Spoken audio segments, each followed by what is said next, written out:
Welcome to the Steve Reads His Post podcast. For those of you who are too busy or too lazy to actually read my post, I've taken on the huge effort of reading them to you.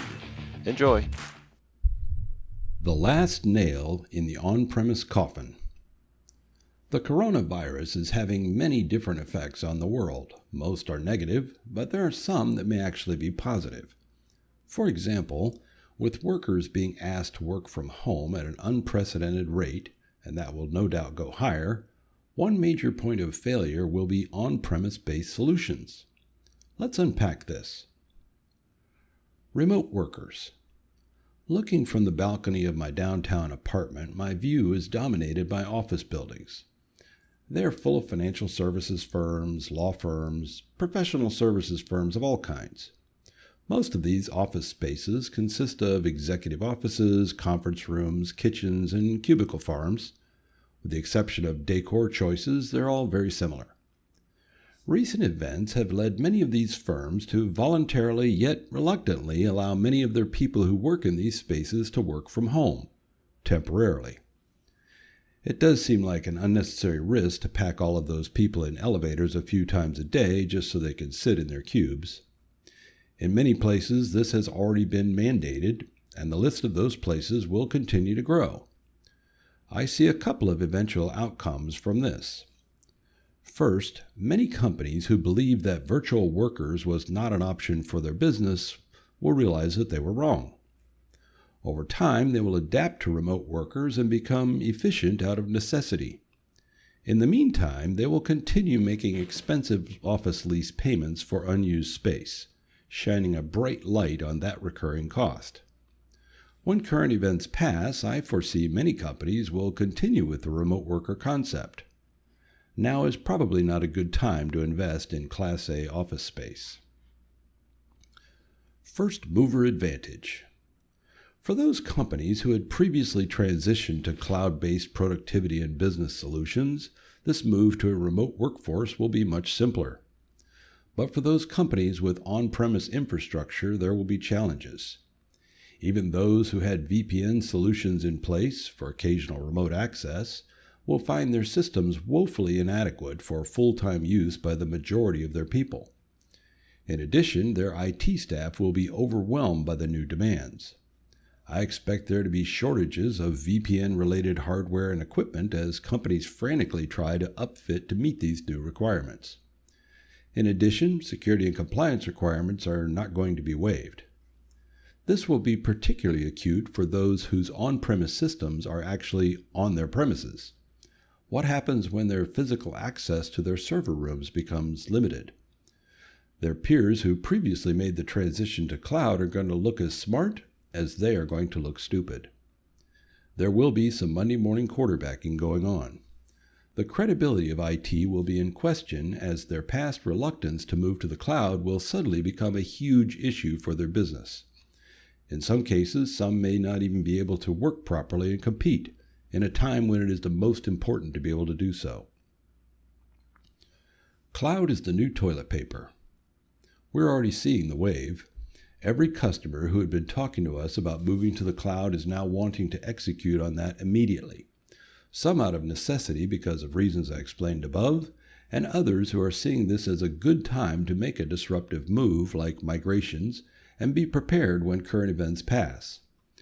In addition to the move to a remote workforce, few businesses will avoid a general slowdown. For those who have been hesitant to move to the cloud while their businesses were operating at full capacity, some are seeing this as as good a time as there ever has been and hopefully ever will be again to make that kind of transition. All cloud providers and their dependent service companies are going to be very busy for a while. Capacity is going to be an issue. Not for the cloud services, they were built for future scale and are licking their chops at what is about to happen, but the capacity of the supporting companies who do the actual migrations and implementations for end customers to utilize these cloud services will be strained. The backlog is growing and is about to become very long. We hate to say we told you so. I've been talking to IT about cloud for almost 2 decades now. In the early days, their fears were quite legitimate, but today I find a few common reasons for not wanting to make the move. Number one is unspoken: job preservation. Many in IT have no concept of the cloud. Had they moved earlier, they could have been cloud experts, but they didn't, and now there are many cloud experts. They could rightly lose their job in a move to the cloud and be replaced by a cloud expert. They missed that window.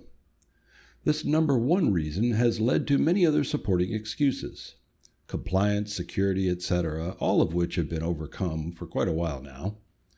Cost is another one. If they've not realized their full ROI on previous hardware and software expenses, there's a financially legit reason. Of course, it ignores the benefits of cloud over on-premise and focuses solely on capturing their investment in outdated technology, something that I don't even think is possible. I don't really feel bad for these people. They intentionally held their organizations back for their own selfish reasons. They should have been fired. However, there are many IT pros that have been proponents of a move to the cloud but were overruled by management or bean counters. Now they, as well as I, get to say, "We told you so." Is it too late?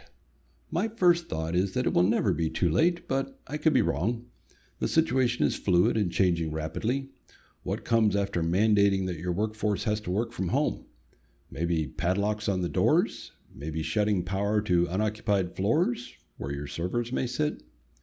Who knows? Am I being alarmist or opportunist? Maybe, but it does not mean I'm wrong. I'm just making an observation based on observed activity of our own. Regardless, moving to the cloud was a good idea before this, so it still is, and possibly a hugely good idea now. Microsoft and its partners are in a unique position given today's issues, based on decisions that had been made before this situation was even contemplated. The phrase "right place, right time" feels appropriate. Over recent years, the partners who specialize in Office 365 have gotten migration down to a pretty painless process. The partners who specialize in Azure move on-premise servers to VMs in their sleep. The partners like us who specialize in business applications like Dynamics 365 have also done our share of migrations. We even offer a free on-premise to online migration briefing to explain the process. Go to appsource.com and search ForceWorks. I'm sure there will be some that may feel that my pointing all this out at a time of tragedy for many is insensitive. But the reality is that business must continue, or what will be left on the other side?